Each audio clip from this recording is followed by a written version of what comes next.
The restraints around my wrists are cold, and I have stopped trying to guess how long I have been here.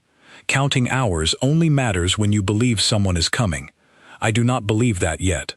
I only believe in numbers, because numbers do not lie to me the way the researchers do. My name is Kira Voss. I am 26 years old. I was a xenobotanist on a survey ship called the Halden Vale, and 3 weeks ago, my crew and I answered a distress signal that turned out to be bait. Now I sit in a small gray room on a station that does not appear on any registered star chart, surrounded by people who study me the way I once studied plants. They call themselves Jureth. Tall, pale gray, with eyes set too far apart and voices that click faintly before every sentence, as if they are translating even their own thoughts. The lead researcher, a narrow-shouldered man named Dren Yol, likes to stand close to the observation glass and speak about me like I cannot hear him. Subject shows abnormal tolerance, he says, tapping a data slate. Elevated pain response should trigger vocalization within 4 seconds. It has been 11. I do not tell him that counting to 11 is easier than screaming. I do not tell him anything. Silence is the only thing I still own. The room has one door, one chair bolted to the floor, and a single black lens set into the ceiling, angled down at me like a small dark eye. When I first arrived, I thought that lens was my enemy.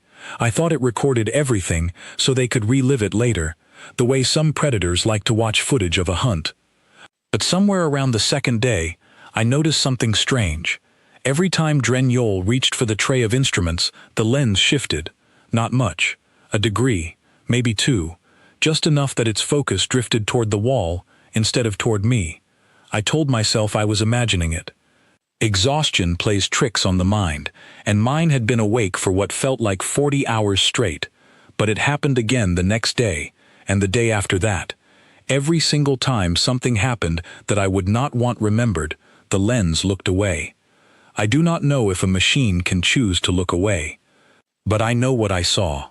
You are quiet today, Dren Yol says, circling the chair. His clicking voice carries something close to irritation. Your species files describe humans as expressive, loud, emotional. I expected more. I'm saving my voice, I tell him, for something worth screaming about. He pauses. I think, for a moment, that I have surprised him, and surprising them has become the only entertainment I have left. Then he waves a thin hand at the guard standing near the door, a younger one named Petrick Shaw, who has not yet learned to keep his face as still as the others. Adjust the field again, Dren Yol says. Let us see what her threshold actually is. Petrick hesitates. It is brief, barely a breath, but I catch it. His eyes flick up to the lens in the ceiling before he moves toward the console on the wall. I wonder what he is afraid of. Not me. I am the one strapped to a chair. He is afraid of something else, something above even Dren Yol, and for the first time since I arrived here, that small flicker of fear in someone else's eyes feels like information. Information is the closest thing to hope I have. Do not worry about the recordings, Dren Yol says to him, without turning around, as if he heard the unspoken question. This sector reports to no one. The relay was disabled the day this facility was built. We are, for all purposes, unseen. I file that sentence away like a stone in my pocket. Unseen. He says it with such confidence, the way a man says a fact he has never once had to test. I have learned, in my short life, that people who insist too firmly on being unseen are usually the ones who suspect, somewhere quiet in themselves, that they are not. The procedure begins. I will not describe it in detail, because the details do not matter to the story I am telling myself right now, which is not a story about pain. It is a story about arithmetic. I count my own heartbeat. I count the tiles on the far wall, 17 visible from this angle. I count the number of times Dren Yol's voice cracks with impatience, because my body refuses to perform the way his charts predicted. Somewhere in the middle of it, I look up, and the lens has drifted again, away from me, toward the corner of the ceiling, where the shadows sit thick and useless. A part of me wants to laugh. Even the machines here cannot stand to watch. But another part of me, the quiet analytical part that used to catalog seed samples on distant moons, starts asking a different question. If the lens moves on its own, something is choosing the angle. Something is deciding what gets recorded and what does not. And if that is true, then somewhere, there might be a record of what that something chose to look away from, filed neatly next to a record of what it chose not to erase. I do not know if that is true. I only know it is the only theory that lets me breathe. When it is over, they leave me alone in the room, the restraints slightly looser out of what I suspect is procedure rather than mercy. My wrists ache in a dull, distant way that I have learned to set aside, the same way you set aside the sound of rain once it has been falling long enough. I lean my head back against the cold wall and look up at the lens one more time. I see you too, I whisper, so quietly that even the microphones, if there are any listening, would struggle to catch it. Whatever you are, I see you looking away. It does not answer, of course. It is a machine, or a very good imitation of one. But for the rest of that long, colorless night, I hold on to the idea that somewhere beyond this room, beyond this station, beyond the reach of Drenyol's confident little sentence about being unseen, someone is still watching the watchers. My people used to have a saying, back when I was training for deep space certification. Every human vessel, every human colony, every human outpost carries the same quiet promise stitched into its protocols. No one gets left in the dark. I used to think it was a bureaucratic phrase, something written by lawyers to satisfy insurance requirements. I am starting to understand it might be something else entirely. A warning, maybe, or a vow. I do not sleep that night. I count instead. I count the tiles, the breaths, the small movements of the lens above me, and somewhere around the 400th count, I stop being afraid and start being patient. Patience is a strange kind of weapon, but it is the only one they have left in the room with me. Morning does not exist here, not in any way I can measure by light, but a chime sounds eventually, and new footsteps approach the door. I straighten my spine. I decide, in that small private moment before the door opens, that whatever happens today, I will not give them the satisfaction of forgetting who I am. My name is Kira Voss. I am a Deathworld girl, they call it, in the clinical language of their files, because Earth tried to kill every single one of my ancestors 1,000 different ways before any of us learned to stand upright, and none of those ways succeeded. I do not know yet who is watching me through that small dark lens, or whether they will come in time, but I know this. They believed no one would see them. They believed the cameras would look away forever. They were wrong about the second part. I am about to learn, slowly and painfully, exactly how wrong they were about the first. The door opens, and Drenyol steps through with a fresh data slate and an expression that has already decided what today's numbers will say. I lift my chin and wait, counting, always counting. Somewhere, I tell myself, someone else is counting too. Before all of this, I had a life that felt ordinary, in the way only a life you are about to lose can feel ordinary. I served on the Halden Vale as a xenobotanist, cataloging plant samples on frontier moons that most star charts had not bothered to name yet. My captain was a steady, quiet woman named Priya Ferris, and my closest friend on board was a systems engineer named Colin Marsh, who used to bet me chocolate rations on which alien fungus would turn out to be poisonous. I lost more of those bets than I care to admit. 3 weeks ago, we picked up a distress call near a dead moon on the edge of Concord-monitored space. Standard procedure said we should have flagged it for a patrol vessel and moved on, but the signal carried an authentication code that matched an old research outpost registry, and Priya made the call to investigate. It felt like the right decision at the time. It felt like the kind of decision that gets written up afterward as an example of good judgment, not a mistake. The trap was efficient. I remember the shudder of the ship, the lights flickering amber, then red, then nothing at all. I remember Colin shouting something about the drive core, and then I remember waking up in a holding cell with a headache that felt like a second heartbeat behind my eyes. I do not know what happened to the rest of my crew. I have asked. No one here answers me, which I have decided to interpret as a kind of mercy, because the alternative answers are the ones I am not ready to hear yet. I tell myself these things in the quiet hours, not because dwelling on them helps, but because remembering who I was before this room keeps me anchored to the idea that I will be her again someday. Kira Voss, botanist, terrible cook, mediocre chess player, the woman who once spent 4 days memorizing the periodic table for a bet she cannot even remember the stakes of anymore. That woman is still in here somewhere. I refuse to let Dren Yol's charts convince me otherwise. The days blur together in this place, but I have found small rituals that keep me from losing the thread of myself entirely. I recite the names of every plant species I ever catalogued, in alphabetical order, starting over from the beginning, whenever I reach the end. I do multiplication tables in my head, higher and higher, until the numbers stop making sense, and I have to start again. I hum songs my mother used to sing, though I am careful never to let the sound reach my throat, because I do not want to give Dren Yol the satisfaction of hearing anything from me that sounds like comfort. He hates that I do not scream the way his files predict. I have started to understand that this bothers him more than anything else about me. His research, whatever its true purpose is, depends on data that fits a pattern, and I am the variable that refuses to cooperate.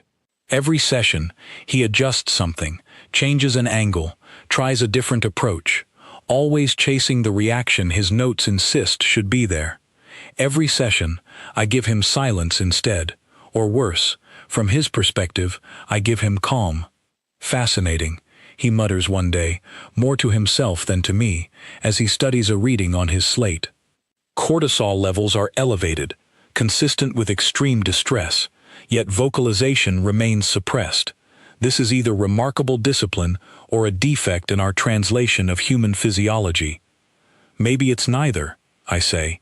My voice comes out rougher than I intend, but steady. Maybe I just don't feel like performing for you. He looks at me the way a man looks at a machine that has started producing unexpected output. Not offended, curious. It is the curiosity that scares me more than the actual sessions do, because curiosity, in someone with power over you, has no natural limit. Pain ends. Curiosity can go on forever, chasing one more data point, one more variable, one more edge of the map. It is during one of these long, curious sessions that I first notice Patrick Shaw watching me, instead of watching Dren Yol. He is young, younger than the other guards, with a face that has not yet learned the trick of staying blank. Every time Dren Yol issues an instruction, Patrick's gaze flicks toward the small dark lens in the ceiling before he obeys. It is such a small thing. A half-second of hesitation, a glance upward, a swallow before he moves. But I have nothing to do in this room except notice small things, and I have decided that Patrick's fear is the most interesting data point in the entire facility. I begin, in the quiet moments between sessions, to build a private theory about him. He is not like Dren Yol. He does not believe, the way his superior does, that this station is truly unseen. Or, if he does believe it, some part of him is not comfortable with what that belief allows him to do.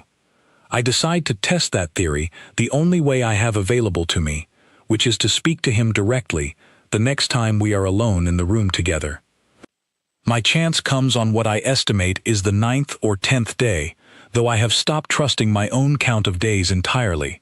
Dren Yol has stepped out to consult with another researcher, leaving Patrick alone at the console near the door. I keep my voice low, almost gentle, the way I used to speak to nervous new crew members on their first deep space assignment. You keep looking at the ceiling, I say. Patrick's shoulders stiffen. He does not turn around. I am monitoring the equipment. You're monitoring the camera, I say. You think someone's watching, don't you? Even though Dren Yol keeps saying no one is. For a long moment, he says nothing, and I think I have miscalculated. that I have pushed too far, and he will report the exchange, or worse, punish me for it directly. Then, quietly, almost too quiet to hear, he says something that changes the shape of everything I have been thinking since I arrived here. The relay logs were disabled, he says, but the storage arrays were not. Everything still gets written somewhere. Director Yol believes that means nothing, because no one is actively watching the feed in real time. I am not certain he is correct to believe that. He does not say anything else. A moment later, Dren Yol returns, and Petrik's face closes back into its careful blankness, as if the conversation never happened. But I carry his words with me for the rest of that endless day, turning them over like a stone I keep in my pocket, warm from my own hand. Everything still gets written somewhere. It is not rescue. It is not even hope. Not exactly. But it is the first crack of light I have seen since I woke up in this place, and I decide I will hold on to it with both hands until it either grows into something real or is proven false. That night, if it is night, I lie awake and think about what it means for something to be recorded and not watched. On Earth, in the years before I left for deep space service, there had been a long public argument about surveillance, about who had the right to watch whom and under what circumstances. I remember my grandmother telling me once that the argument was never really about cameras at all. It was about accountability. About the idea that if enough time passed, if enough people looked away for long enough, cruelty would find a way to happen in the space no one was checking. The solution the Concord Treaties eventually settled on, the one Earth's delegates had pushed hardest for, was not constant observation. It was permanence. Everything recorded. Nothing erased. Even if no one is watching today, someone might be watching tomorrow, and the footage will still be there, patient and unblinking, waiting for the moment someone finally asks the right question. I did not understand, at the time, why my grandmother cared so much about that particular argument. She had never served off-world. She had spent her whole life in a small coastal town, growing vegetables and complaining about the weather. It is only now, strapped to a chair on a station that does not appear on any chart, that I understand what she meant. She was not talking about cameras. She was talking about memory. About the idea that a species which has clawed its way through every disaster the universe could throw at it does not build its systems assuming safety.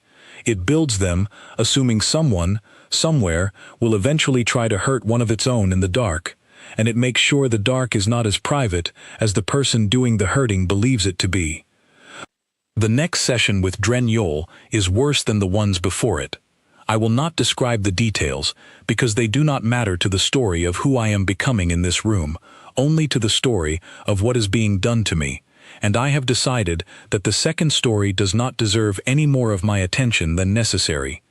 What matters is that partway through, I catch Petrik's eyes flicking upward again, toward the lens, and this time I do not look away from him.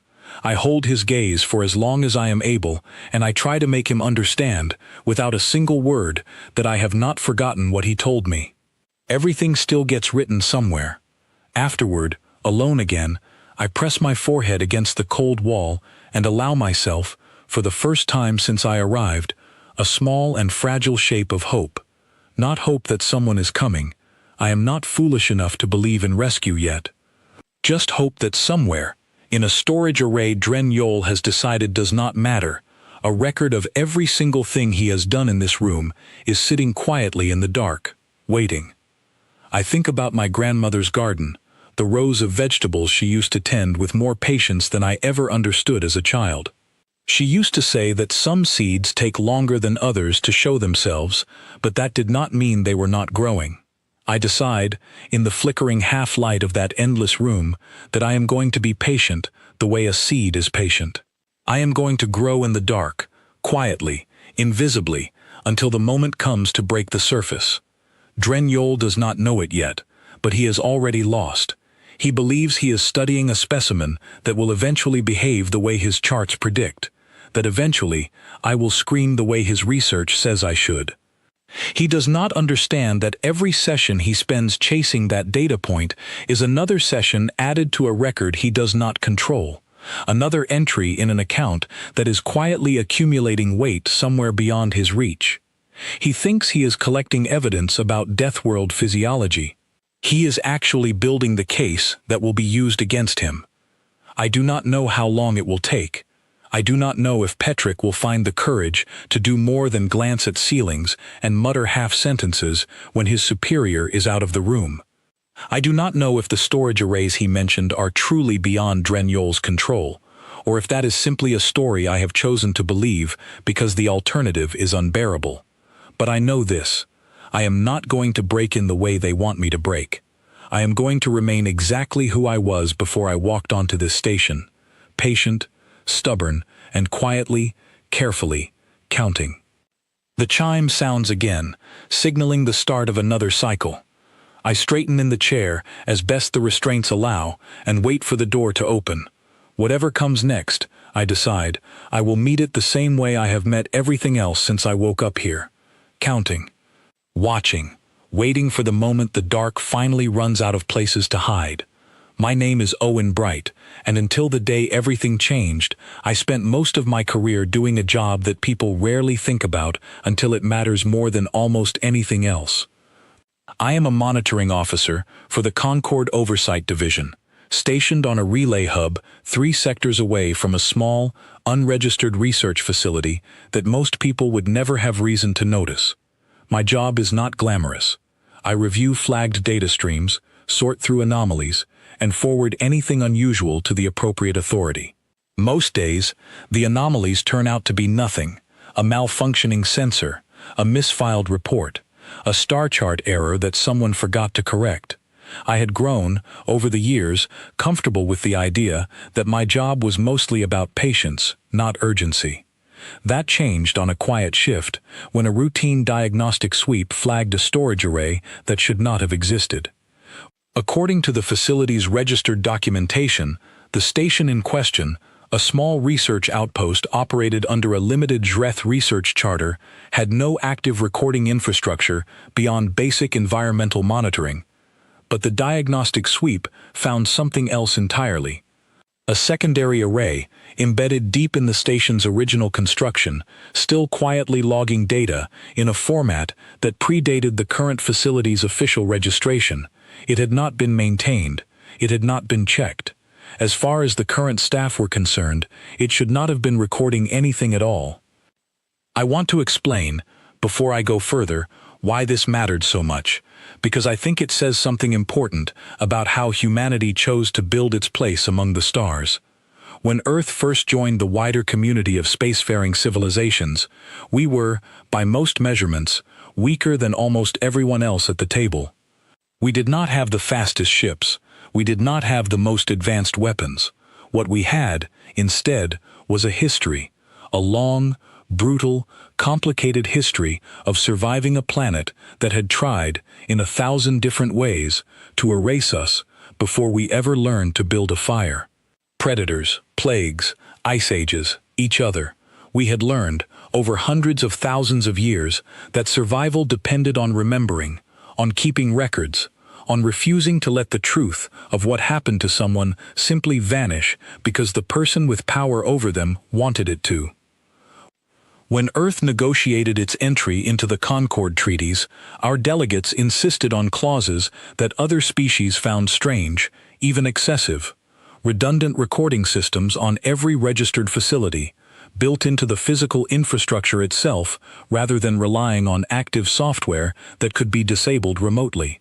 Storage arrays designed to survive power loss, network failure, even deliberate sabotage, because our diplomats had learned, the hard way, that systems built only for good intentions eventually fail the people who need them most. Other species signed the clauses without much argument, mostly because they assumed the redundancy would never matter. They assumed, as most people do, that cruelty only happens where the powerful believe they can get away with it, and that simply installing enough oversight would prevent anyone from ever testing that theory. They were wrong, of course. Someone always tests the theory eventually. When I opened the flagged data from that hidden array, I expected a malfunction report, or perhaps evidence of an unregistered mining operation skimming resources off the books. I did not expect what I found. Hours of footage, fragmented and imperfect, showing a young woman restrained in a small gray room, surrounded by researchers who spoke about her in the clinical, detached language people use when they have convinced themselves that the person in front of them is not quite a person at all. I recognized the species designation in the file headers before I recognized anything else. Geth Research Facility. Subject classification, human, listed under an old and deeply uncomfortable term still used in some scientific circles. Deathworld origin.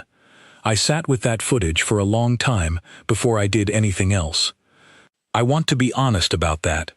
I did not immediately leap into action like the heroes in old stories. I sat, frozen, staring at a screen, feeling something cold settle into my chest that I did not have a name for yet. I have reviewed difficult footage before. Everyone in oversight work has. But there was something different about watching a facility that believed, with total confidence, that no one would ever see what it was doing. There is a particular kind of chill that comes from watching people behave as though the dark will keep their secrets forever, especially when you are the proof that it will not. I forwarded the footage immediately, flagged at the highest priority level our systems allowed, and within an hour I was patched into a call with 3 separate agencies, 2 of them human, 1 of them Concord Oversight Leadership. The human representative, a stern, quiet woman named Marisol Cade, asked me only one question before the call moved into logistics. She asked how long the footage had been accumulating. I checked the array's internal logs while she waited. The answer, when I found it, made the room go very quiet. 11 days. Continuous, uninterrupted, entirely unnoticed by the people responsible for it. Then, she's alive, Marisol said, more to herself than to any of us. If the footage is still coming in, she's alive. I did not know, at that point, who she meant by name. I only knew the designation listed in the subject file. It was not until later, once the extraction planning began in earnest, that I learned her name was Kira Voss, and that she had been listed as missing, presumed lost, along with the rest of her survey crew, for nearly 3 weeks. The next several hours moved faster than any shift I had worked in years. Marisol Cade coordinated with a small human response unit already positioned 2 systems away, closer to the facility than any Concord patrol vessel could reach in time. I learned, during that call, something I had not fully appreciated before about how human response protocols were structured. Most Concord member species relied on large, visible fleets to project authority and respond to crises, ships bristling with weapons meant to be seen as much as used. Humanity, by contrast, tended to favor small, precise teams for situations exactly like this one, extraction specialists. People trained not for open conflict, but for moving through hostile, uncertain environments with speed and control, minimizing risk to the person they were sent to retrieve.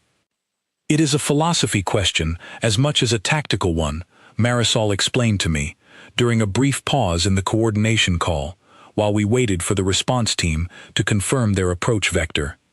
A large fleet, arriving at a small unregistered facility, invites escalation. Someone panics, evidence gets destroyed, people get hurt in the chaos.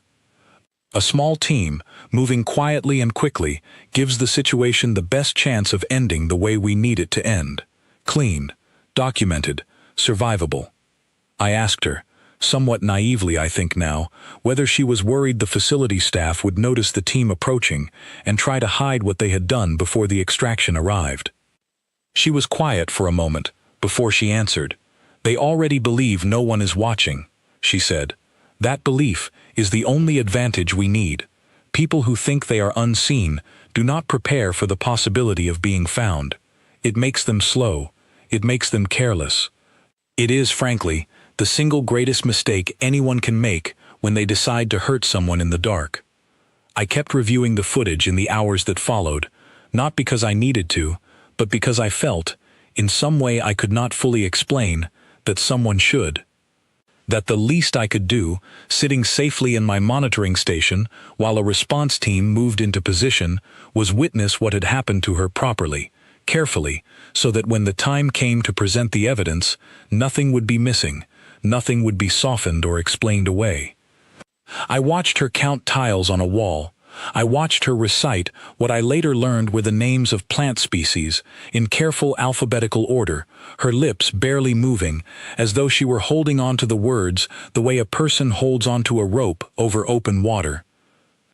I watched a young guard, later identified as a low-ranking facility staff member named Patrick Shaw, glance repeatedly at the ceiling lens with an expression I recognized immediately, because I had felt something like it myself the first time I discovered footage that was never supposed to exist. Guilt, fear. The dawning, uncomfortable understanding that the world is larger and more accountable than you had allowed yourself to believe. There is a particular moment in the footage that I have thought about often since, more than any of the others, though I will not describe most of what happened in that room in detail, because I do not think it is my place to turn her suffering into spectacle for anyone else's benefit. But there is one moment, near the end of the 11th day of recording, where she lifts her head toward the ceiling lens and speaks, so quietly that our audio systems nearly missed it entirely. "I see you too," she says. "Whatever you are, I see you looking away." I do not know if she believed, in that moment, that anyone would ever actually hear those words. I think, honestly, she did not. I think she said them the way people sometimes speak to the dark, simply because speaking to it is better than silence. Because the act of naming your own hope, even when you do not believe it will be answered, is sometimes the only way to keep believing in it at all. But I heard them. Days later, sitting in my monitoring station on the other side of a data relay she did not know existed, I heard exactly what she said, and I made sure everyone involved in the response effort heard it too. The response team's approach took just under 6 hours from the moment Marisol Cade authorized the operation. I spent most of that time continuing to review the footage, building a timeline, cross-referencing the facility's staff roster against the images captured in the recordings, identifying names, ranks, and the specific role each person had played in what had been done to her. It was slow, careful work, and I understood, even as I did it, that its purpose was not simply to support a rescue. It was to build something that could not be undone, argued away, or quietly buried once the immediate crisis had passed. A record, a complete, undeniable record, the kind that Earth's diplomats had insisted on decades earlier, precisely because they understood that rescue alone was never enough. The truth had to survive the rescue too. At one point during that long stretch of preparation, I received a brief update from the response team's commanding officer, a calm, unhurried voice that gave me more confidence than I expected it to. His name was Nolan Pierce, and he had clearly done this kind of work many times before, because his questions were precise, practical, entirely focused on the details that would matter once his team was inside the facility. How many hostile personnel? What layout the station's internal structure suggested? Where the subject was most likely being held, based on the pattern of footage I had reviewed. I answered as best I could, grateful, in a strange way, that my slow, careful hours of watching had produced something useful, something that might actually help.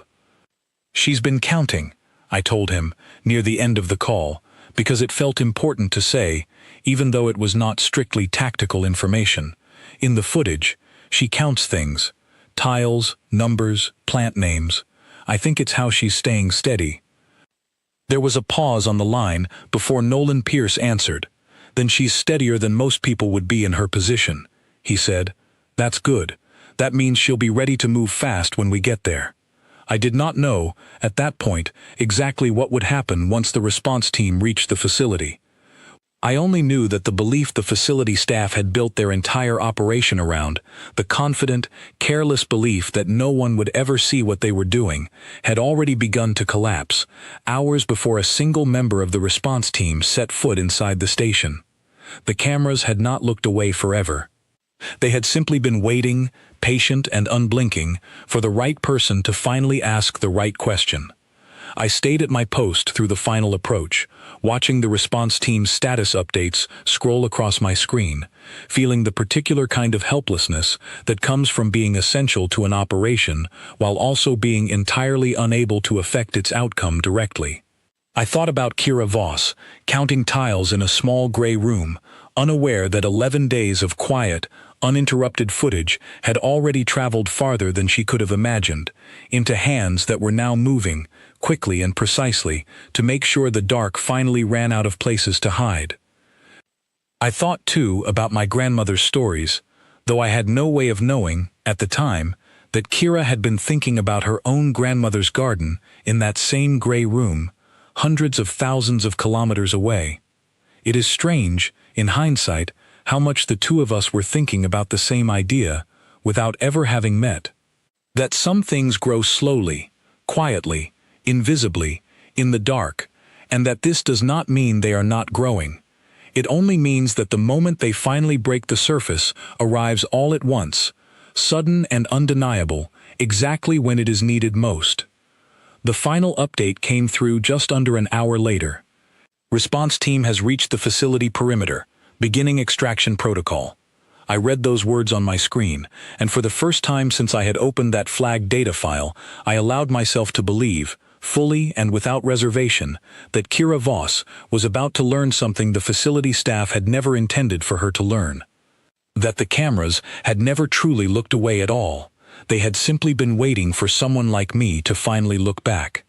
The first thing I notice is the silence and how wrong it feels.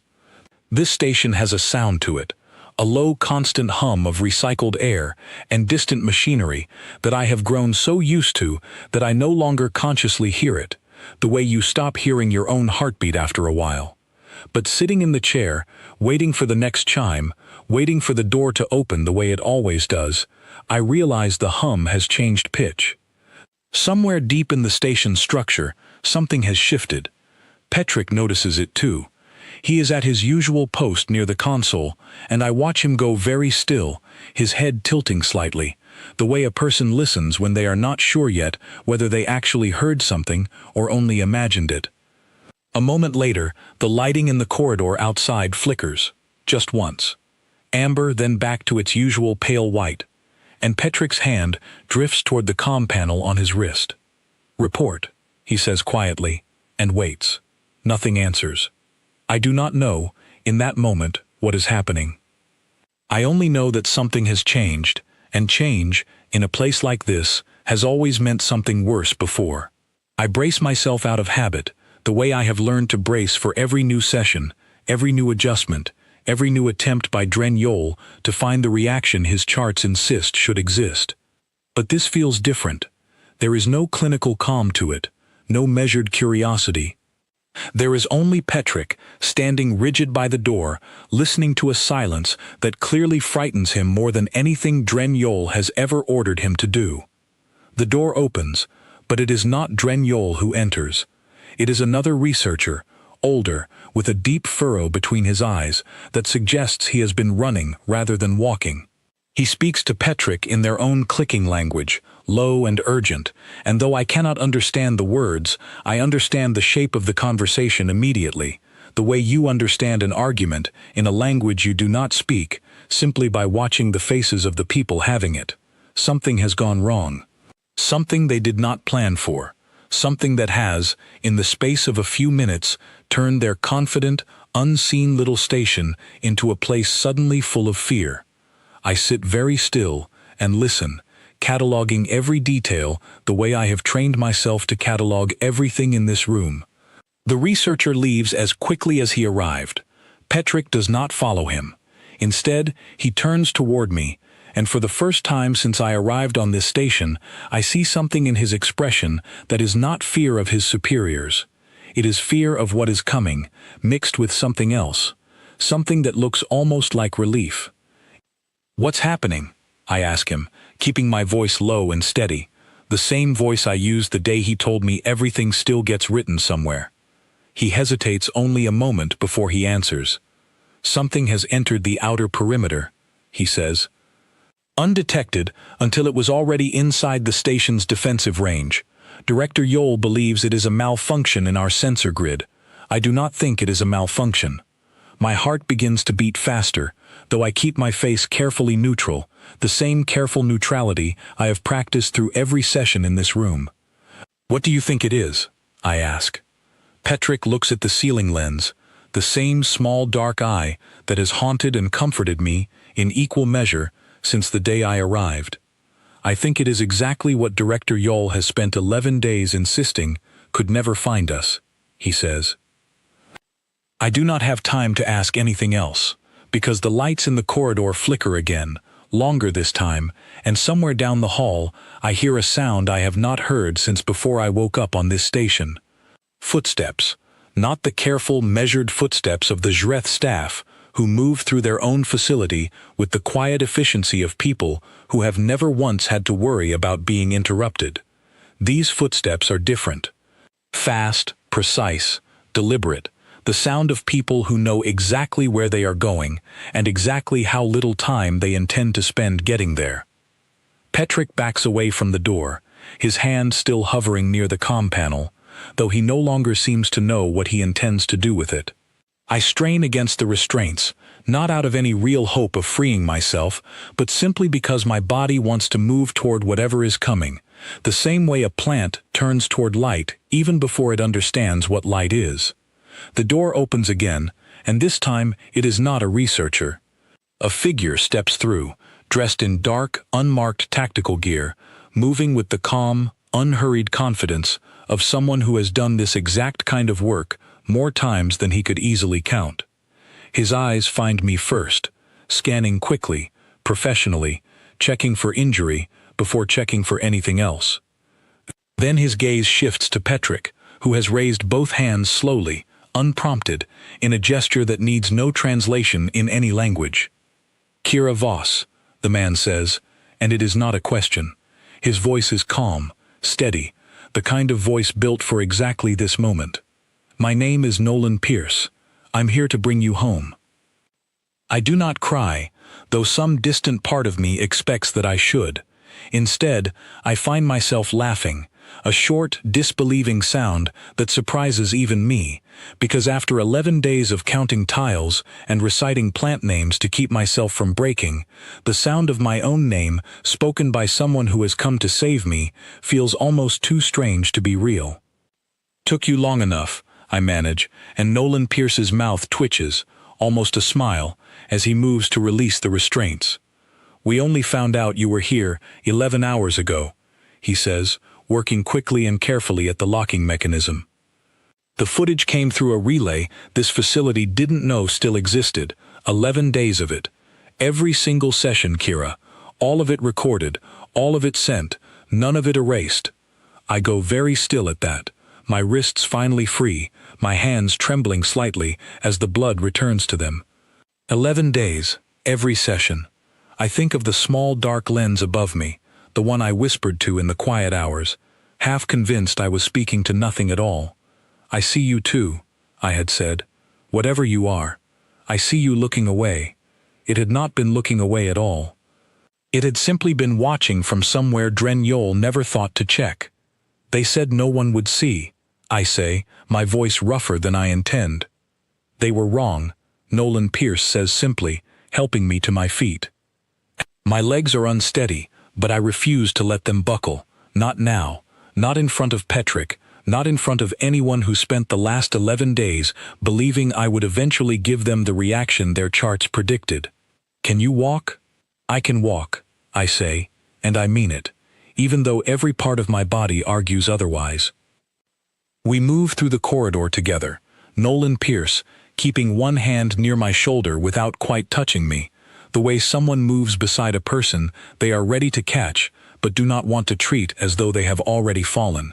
Behind us, 2 more members of his team secure Petrick, and I catch a fragment of conversation as we pass. Petrick's voice, low and urgent, offering something, information perhaps, or cooperation, in exchange for whatever leniency the situation might still allow him. I do not know, in that moment, what will happen to Petrick.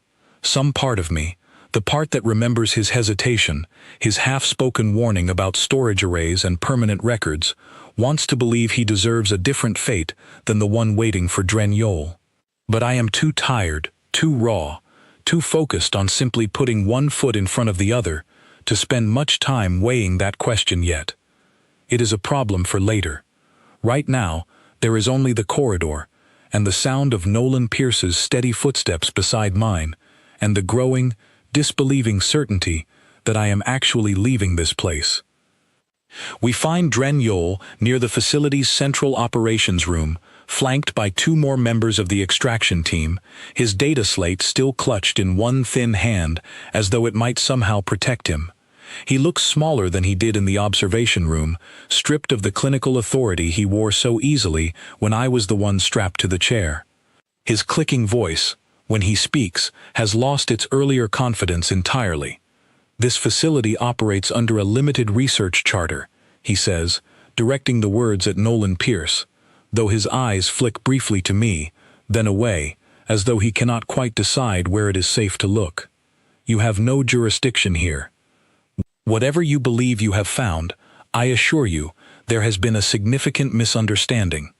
Nolan Pierce does not raise his voice. He does not need to. 11 days of continuous recording, he says, his tone as calm and unhurried as it was in the observation room, though something colder has settled beneath it now. Every session, every instrument you used, every reading on your data slate, all of it already logged with the Concord Oversight Division and Earth's diplomatic mission 3 sectors away. There is no misunderstanding, Director Yole. There is only the record, and the record is very clear. I watch something in Deathworld's face shift as those words land, a slow, dawning collapse of the confidence he has carried since the first day I arrived on this station. For 11 days, he insisted, again and again, that this sector reported to no one, that we were, for all purposes, unseen. I remember the exact certainty in his voice the first time he said it, the way a man speaks a fact he has never once had to test. I think, watching him now, that some part of him is only now beginning to understand what it means to have that certainty proven wrong in front of the one person he spent 11 days convinced would never have the chance to see it happen. You do not understand, he says, and for the first time, there is something almost pleading in his clicking voice. The research conducted here serves a legitimate purpose. Deathworld physiology remains poorly understood. The data collected. The data collected, I say, my voice cutting through his sentence before I have fully decided to speak, was collected from a person, Director Yole, not a specimen, a person. You spent 11 days trying to prove I wasn't one. I spent 11 days making sure I stayed exactly who I was, no matter what you did to try to change that. He does not answer. I do not think he has an answer, not one that would survive being spoken aloud in front of the extraction team, or the record that Nolan Pierce has just confirmed already exists, permanent and undeniable, in hands far beyond this station's reach. Nolan Pierce steps between us gently, not pushing me away, simply positioning himself so that the conversation can end without needing anything further from me. We're leaving, he says quietly, and I nod, grateful, in a way I do not fully have words for yet, that he understands I have said everything I need to say. As we move through the final corridor toward the extraction shuttle, I glance back once, toward the small dark lens set into the ceiling above the operations room, the same kind of lens that watched over every session in that small gray room. I do not know if it is still recording. I do not know if it matters anymore, now that the record it kept has already done exactly what it was built to do, but I look at it anyway, and for the first time since I arrived on this station, I do not whisper anything to it at all. I simply nod, once, the way you nod to someone who kept a promise you were not entirely sure they would keep. The shuttle door closes behind us, and the last thing I hear from the facility is Deathworld's voice, still arguing, still insisting on legitimacy and misunderstanding, growing fainter and fainter until the corridor swallows it entirely. I sit down in one of the shuttle's narrow seats, and Nolan Pierce settles across from me, watching me, with the same careful, professional attention he has shown since the moment he stepped through that door. "You did good," he says quietly, as the shuttle begins to pull away from the station. "Staying steady like that, it's not easy." "I counted," I tell him, and my voice finally begins to shake, now that there is no one left in the room who would have taken satisfaction in watching it happen. Tiles, numbers, plant names, I just kept counting. Nolan Pierce nods, as though this makes perfect sense to him, and perhaps it does. "Sounds like it worked," he says. I look out the small viewport as the station shrinks behind us, smaller and smaller, until it is nothing more than a dark shape against the endless field of stars. I think about Dren Yol's confident, careless certainty that this place would remain unseen forever. I think about the small dark lens that never truly looked away, only waited, patient and unblinking, for the moment someone finally came looking, and I think, for the first time in 11 days, that I might actually be allowed to stop counting soon, and simply rest. I spend the first 2 days after the extraction sleeping more than I have ever slept in my life, waking only long enough to eat, to answer a few gentle questions from a medical team aboard the transport vessel, and then to sleep again, as though my body finally understands it is allowed to rest and has decided to make up for 11 lost days all at once. When I am finally steady enough to sit up and hold a conversation without my voice shaking, Marisol Cade comes to see me in person, the human oversight coordinator whose name I had heard once, briefly, through the static of the extraction shuttle's comm channel. She is not what I expected. I had pictured someone sharp and formal, the kind of official who speaks in careful, distant sentences designed to avoid saying anything that might later be quoted back at them. Instead, she sits down across from me with an unhurried patience that reminds me, oddly, of my grandmother, and she does not ask me a single question about what happened in that gray room.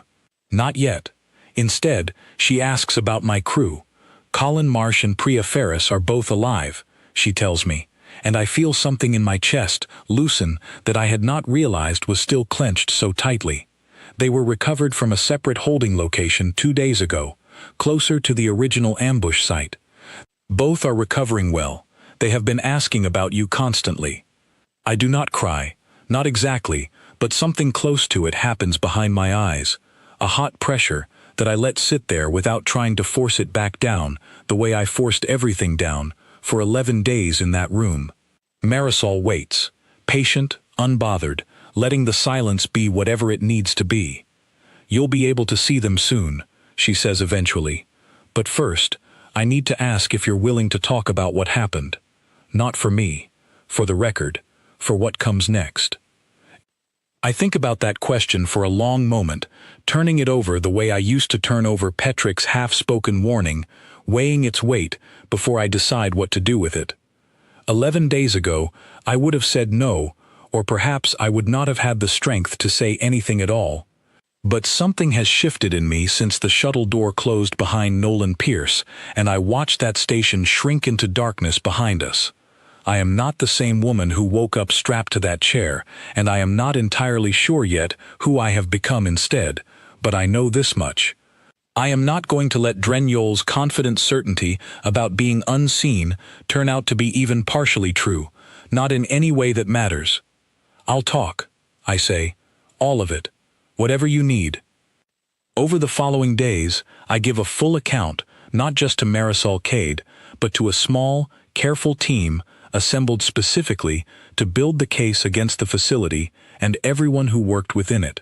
I learned things during those sessions that I did not know while I was still locked inside that gray room, things that reshaped the story I had been telling myself to survive it. I learned that the facility's charter, the one Dren Yol invoked so confidently in his final moments before the shuttle door closed, had already expired 8 months earlier, quietly lapsed through a bureaucratic oversight that no one had bothered to correct, because no one expected the facility's research to matter enough for anyone to check. I learned that Dren Yol had submitted, over the preceding 2 years, several requests for expanded authorization to study what his files called Deathworld resilience thresholds, and that every single request had been denied by the appropriate research ethics board, on the grounds that the proposed methodology violated basic protections for sentient test subjects regardless of species origin. He had simply continued the work anyway, quietly, confident that a facility positioned far enough from major relay points would never be checked closely enough to notice. I learned, too, about the storage array that saved me, the one Petrick had mentioned in that brief, careful conversation I still remember word for word. It turns out the array had been built into the station's original construction decades earlier, during a period when the facility operated under a different charter entirely, one that had included stricter Concord oversight requirements. When the charter changed hands and the requirements loosened, the array had simply been left in place, forgotten, still quietly logging everything within its range because no one had ever bothered to formally decommission it. Owen Bright, the monitoring officer whose diligent work I would later learn had found the footage in the first place, tells me during one of our conversations that he believes it was pure chance that a routine diagnostic sweep flagged the array at all. I do not entirely believe him. I think, though I cannot prove it, that some quiet, careful part of the system that built these protocols in the first place was designed exactly to make that kind of chance a little more likely than pure chance should allow. We built redundancy into everything, Owen tells me, during a conversation over a secure comm link, weeks after the extraction, once I have been cleared to speak with the people involved in finding me. Not because we expected this specific situation, because we've learned over and over that someone eventually tests every gap we leave unguarded, so we try to leave as few gaps as possible. I think about that sentence often in the months that follow, as the case against the facility slowly makes its way through Concord and Earth jurisdictional review. Dren Yole is formally charged under both Concord research ethics statutes and a specific human treaty provision that Earth's delegates had insisted on decades earlier, one that extends legal protection to any human citizen, regardless of where in Concord space they are held, provided a verifiable record of their treatment exists. His defense argues, at length, that the facility's isolation and expired charter placed it outside the treaty's jurisdiction entirely. The argument fails, decisively, once the full 11 days of footage are entered into evidence.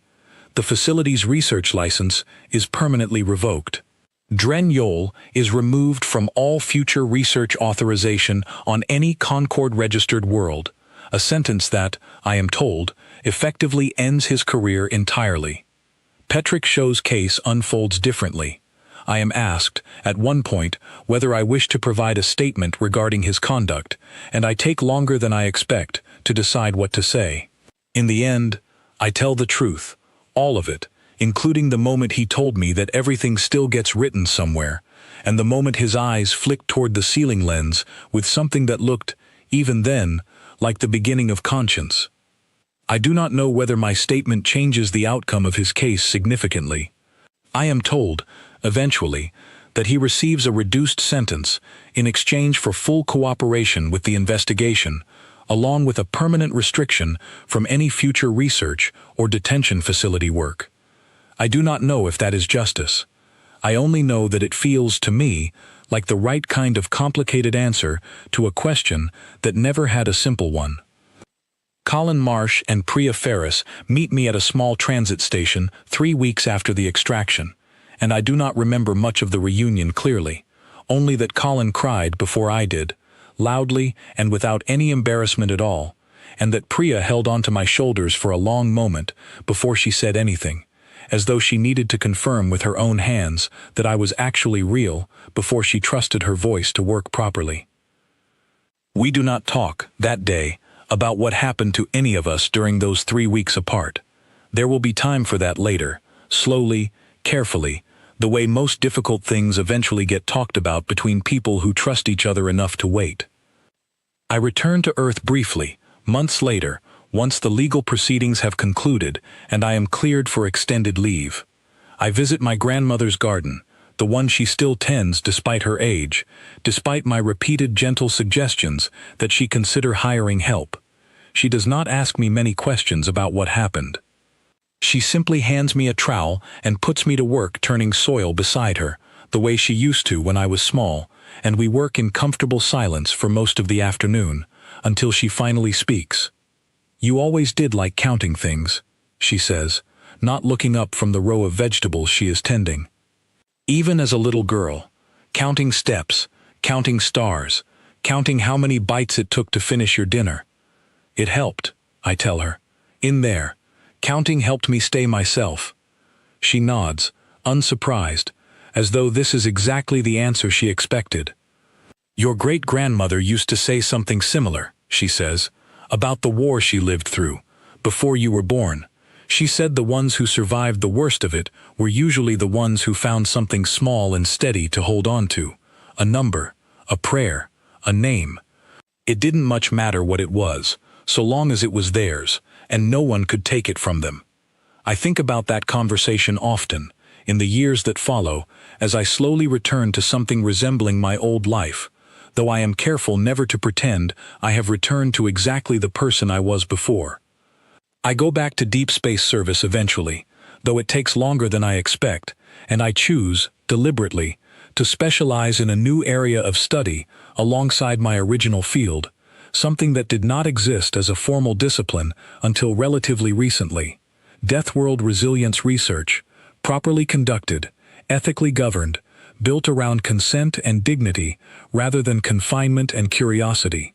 I do not do this work to prove Dren-Yol wrong, exactly, though I will admit there is some quiet satisfaction in that particular irony.